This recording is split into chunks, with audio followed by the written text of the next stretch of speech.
listening to America First Radio. And we're gonna win, win, win. And we're gonna make America great again.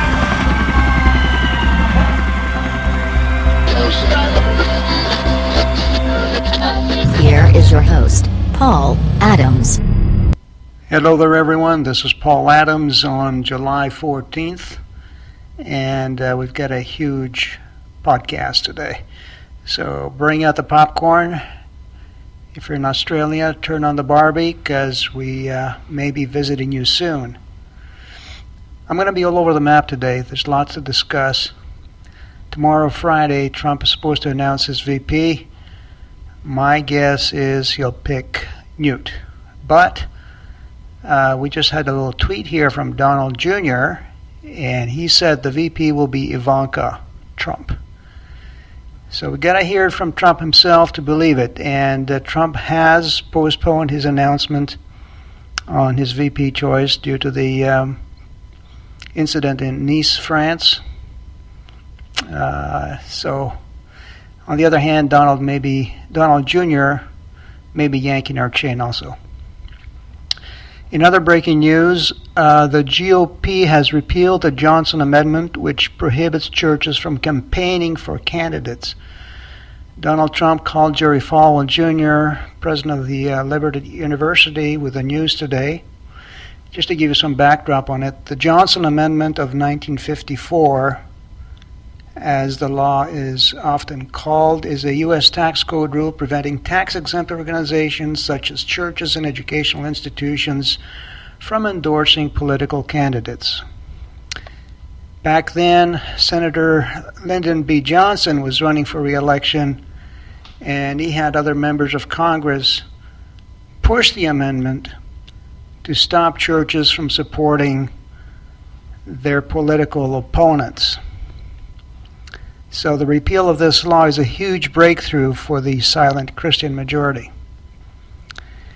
In other breaking news, Freedom Watch is filing suit in Dallas. On behalf of Freedom Watch, Larry Klayman is a former prosecutor for the U.S. Justice Department, founder of Judicial Watch, is a former U.S. Senate candidate in Florida. He is the lead plaintiff in this class action suit against Black Lives Matter. The case seeks damages of more than $2 billion for the plaintiffs. And the plaintiffs are listed in the lawsuit are Klayman and all U.S. police officers, Jews and Caucasians.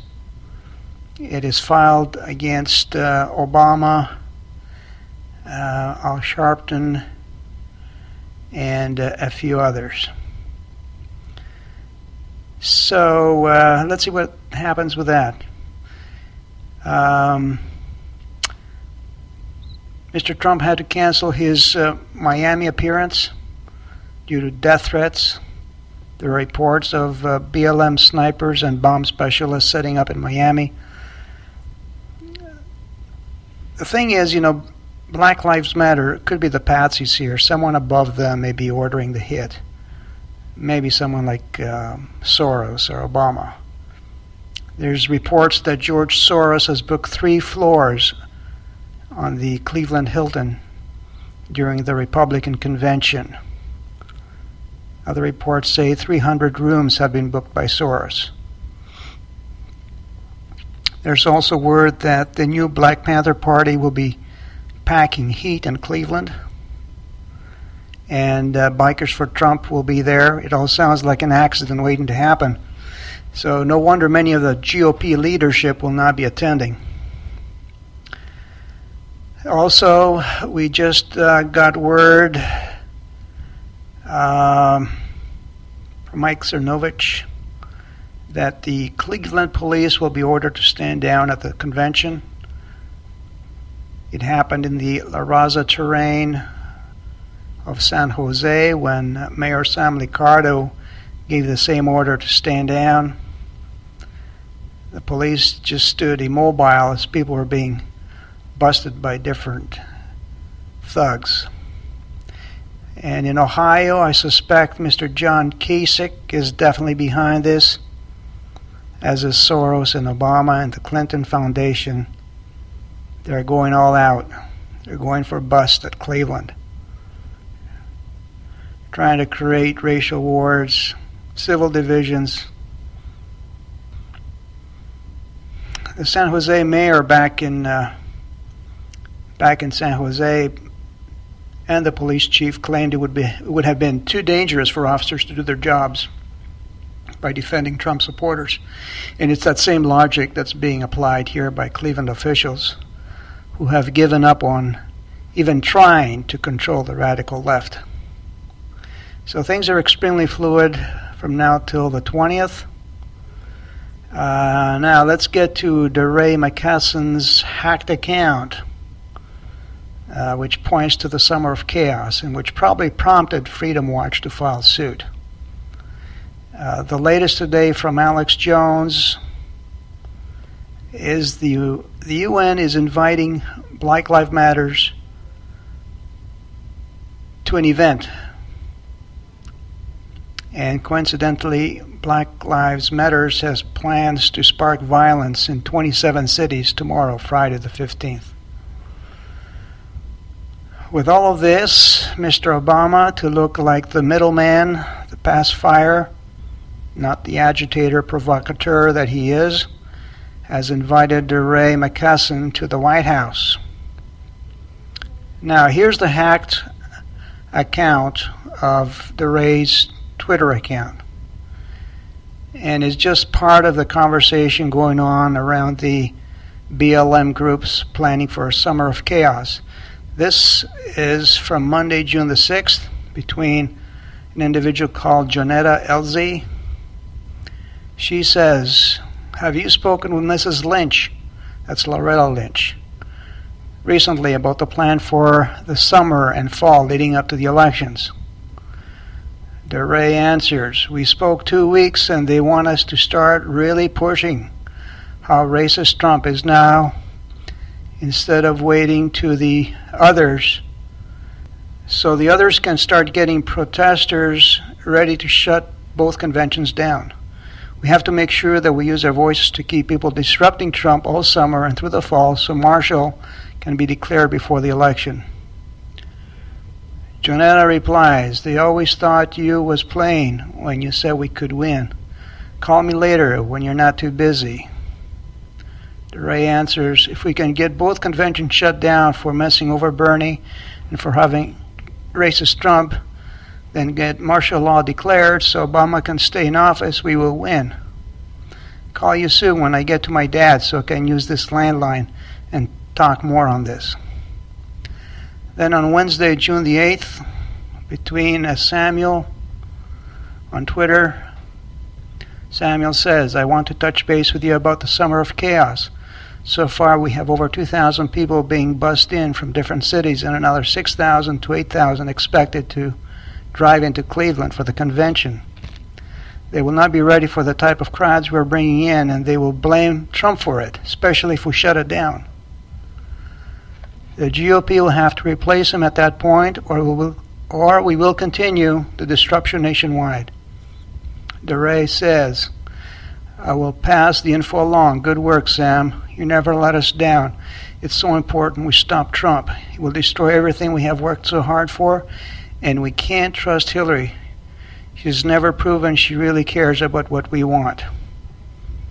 That's the end of the conversation. So I've said it before and I'll say it again. Obama needs to be arrested for sparking racial hate and for sparking a clash of civilizations by enabling ISIS. Looks like Obama, DeRay, just like Hillary, is just too big to jail. Now, let's go back a few years to September 2014. I dug up this interview between George Soros and a German press organization called BILD, B-I-L-D. Soros said, "I'm going to bring down the United States by funding black hate groups will put them into a mental trap and make them blame white people. The black community is the easiest to manipulate. That's end of quote right there. And you know, I've said it so many times before. George Soros is the world's public enemy number one. He's worse than Hitler or any other dictator because he makes a fortune every time a nation collapses. He is pure evil and should be hunted down like a dog, arrested and tried for crimes against humanity.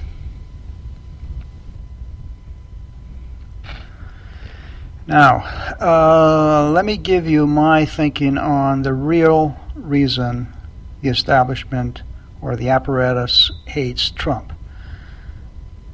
They hate him because he will not be under anyone's control, certainly not Kissinger's, Israel's, Soros, the Vatican, or the drug cartels. Trump wants the 28 pages on 9/11 released. This is what will pull the curtain back to reveal the real perpetrators of 9/11. And this is why his life is in danger, folks, and why we need to pray for him every day. We need to know who was behind 9/11 and either bring them to justice or have a truth and reconciliation hearing and let bygones be bygones. But we got to let the chips fall where they may. We need to heal as a planet. So if you want to leave Mr. Trump a polite message about the 28 pages that need to be released, you can call his office, 212-832-2000, and let him know how you feel about it. So that's that. Now I have to apologize to my audience here. I must apologize because I did a great injustice to Hillary Clinton last time in my podcast. My statements were a gross miscarriage of justice. I was unfair to her and her supporters because new information has surfaced and come to my attention. I don't have to tell you what you already know. You know, I have learned that as Senator of New York, she was a member of the Armed Services Committee and a member of the Transformation Advisory Group, which is an expert panel that advises the U.S. Joint Forces Command on issues relating to security in the various branches of the military. I've also learned that as Secretary of State, she was an original classification authority. What does that mean? Well, it simply means she was top dog, who could designate the type of classification on an email or document. It just simply means no one else above her could overrule her decisions. So I must apologize. I was negligent in my last podcast. Of course, I didn't intend it. I did not intend to be negligent. You have to trust me on that one. No, but all kidding aside, though, I was really way too soft on her. Because here's one other more tidbit I found about her. She said that she admires Margaret Sanger enormously. Her courage, her tenacity, her vision. That was her quote. She signed her name under it.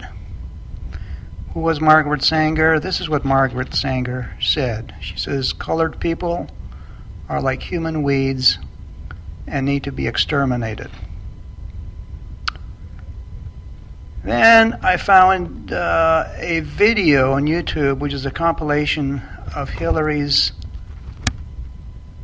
admission, no less than 22 separate times on separate occasions, that she had not received or sent emails marked classified. Now, you can throw every expletive in the book at her, and it will just roll off her like water on duck's back. But hit her with hard facts and the truth, and you won't be wasting your time. Here are some comments from a Jewish man in Israel, Mr. Doni Fuchs, whose article appeared on thejewishpress.com on July the 10th. Quote, "I don't know about you, but if I must choose between a nasty, crippling cold and a flesh-eating virus, I choose the former 10 times out of 10.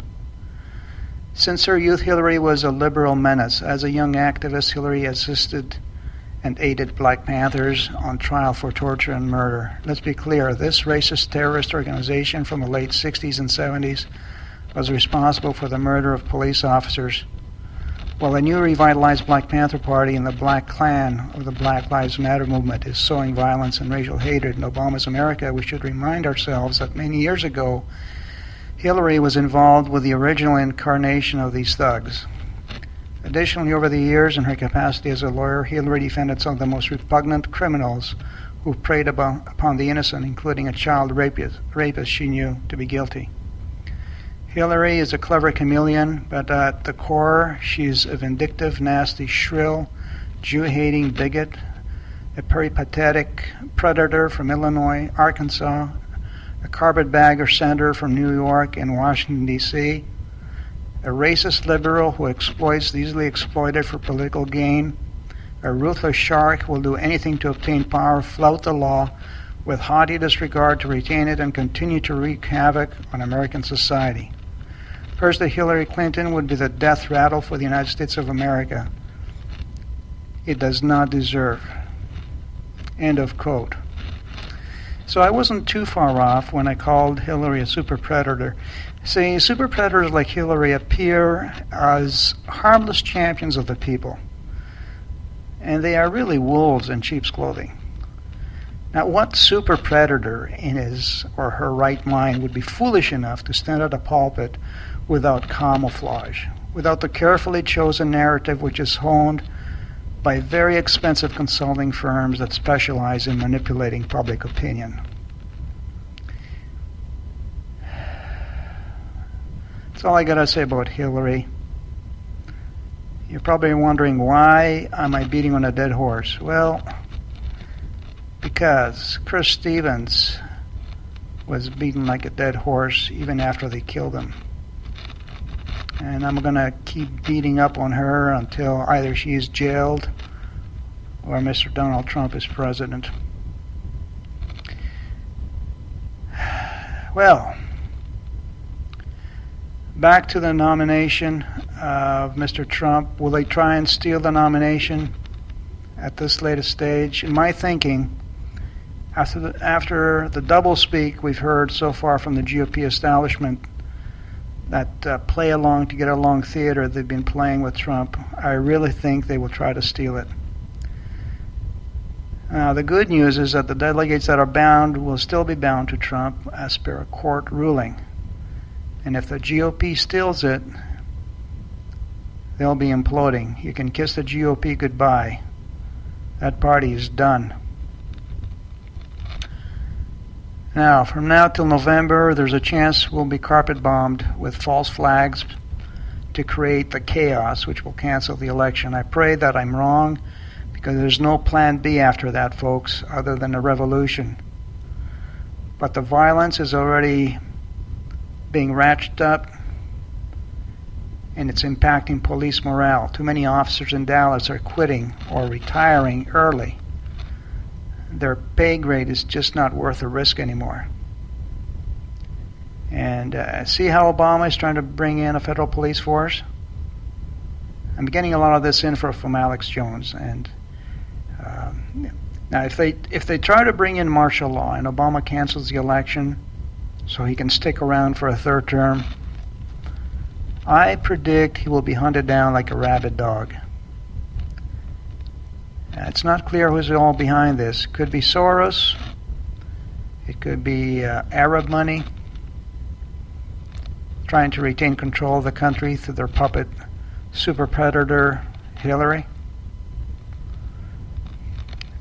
And for you Bernie supporters, I feel for you. You've been burned. He hoodwinked you. All that money you donated to Bernie, it's gone. You were betting on a Clinton indictment, but never on Bernie backing Hillary. So there you are. You just crossed through the looking glass, and you're waking up to the reality that Bernie was all along positioning himself for a front seat in Hillary's cabinet. He knew there was no way in the world, with a superdelegate system, that he would ever make it in the nomination. that he would ever make it, period. He made every attempt to not attack Hillary on the emails, on Benghazi, and the racketeering. Remember that statement he made at the debates? He told Hillary, "I'm just sick and tired of hearing about your damned emails." He never broadsided her. Instead, during the debates, he just played along, get along, basically, to corral you into a voting bloc and deliver it to Hillary. Either way, at this point, it's no longer about Republicans and Democrats. It's about America continuing as a sovereign nation, or America being swallowed up by globalism. You got to stop paying attention to that false two-party polemic paradigm that keeps us divided. It's not worth it. Both parties bring on the national debt. Both parties have wreaked havoc. Both parties have created wars. But you got to be 100% certain that any promises Hillary has made to Bernie are as secure as her email server.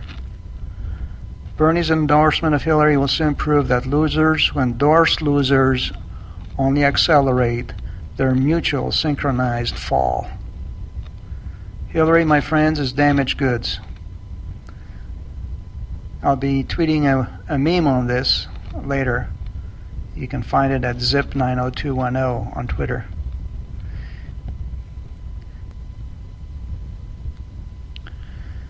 And if you really want the whole lowdown on Hillary as a backdrop, you need to listen to podcast number 4. And Trump, Mr. Trump, just outlined 50 reasons Hillary is not electable. I won't list them all here for you, but if you do a search for the list on the internet, you'll find it. And if you're really interested, drop me a line, email me. The email is americafirstradio@gmail.com, and I'll forward you a link. Also, if you'd like to leave your comments, if you'd like to have your comments included in the podcast, you can call and leave your message stating your name and the city you're from. That number is 424-354-9788. One final tidbit. It's amazing, what the mainstream media won't touch. But when you do some digging like I did, you find out the rabbit hole is a lot deeper. And you can put me on pause here and bring out the popcorn, because what I'm about to share with you will just floor you. I discovered that HSBC and the Clinton Foundation are connected, and that money laundering was linked to HSBC, and that both Loretta Lynch and James Comey are linked to HSBC. Let me give you some background. HSBC is connected to the Clinton Foundation through a number of initiatives, including building the corporate coalition, scaling rainwater harvesting for 21st century Mexico, investing in management and leadership in Vietnam, and many other projects. In 2012, U.S. officials refused to prosecute HSBC for money laundering because of concerns within the Department of Justice that it would cause a global financial disaster, because it would expose too many parties within the government. Sound familiar? Too big to jail, too big to fail. Another too big to fail excuse. HSBC was accused of letting drug cartels use U.S. banks to launder funds. The practice very likely continues today. They were caught red-handed. Guess who was the prosecuting attorney from the Department of Justice? One guess. Yep, Loretta Lynch. She gave HSBC a pass. Lynch at the time was U.S. Attorney for the Eastern District of New York in the filing of the criminal charges against HSBC Bank. both its U.S. entity and the parent group for its sustained and systemic failure to guard against the corruption of our financial system by drug traffickers and other criminals, and for evading U.S. sanctions laws. The bank paid $1.8 billion fine. That's only like 2 months' worth of revenues for HSBC, and none of its top executives faced jail time. This all happened in 2012. Fast forward to January 2015. Loretta Lynch is being confirmed for Attorney General by the Senate. Not a word was mentioned about her involvement in the HSBC case. Was it not relevant?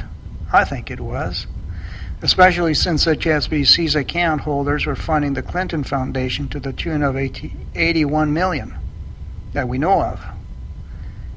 So how much did the drug cartels pour into the Clinton Foundation as protection money in off-ledger transactions? Has anyone in Congress asked these questions? It gets darker and more sinister here. This is all from my own research. Let's push back to 2013, right after HSBC was given a pass by Loretta Lynch. Enter stage right James Comey. In March of 2013, HSBC appoints James Comey as independent, non-executive director and a member of the Financial System Vulnerabilities Committee. Comey has a conflict of interest here, don't you think? Yesterday, I tweeted these findings to the media outlets, the Congressman, Donald Trump, many others. It appears to me that Loretta Lynch and James Comey are acting in sync to protect the Clinton Foundation and HSBC and the drug cartels. That's what my gut tells me. What does your gut tell you? Does it not stink to you a little bit here, or is it just me? If Congress is not looking into this connection, it's because it would implicate them also, just as uncovering the HSBC money laundering would implicate and expose them. Bottom line, America voting for Hillary because she is a woman is like using Charles Manson as a sperm donor because he's a man. One last firecracker, and this is from the Military News, posted July 13th. The United States politicians gleefully approve of United Nations invasion of America. That's the heading. The United Nations military troops may soon arrive and see action on American soil, following the United States announcement of support for a set of principles that give a green light to UN peacekeeping troops and police to use force to protect civilians in armed conflicts. Can you spell globalist invasion? So this is shaping up to be a summer of chaos. Don't incite it. Don't be baited by it. But if they are going to bash your front door, don't just stand there. That's what the Second Amendment was designed for. Until next time, God bless America.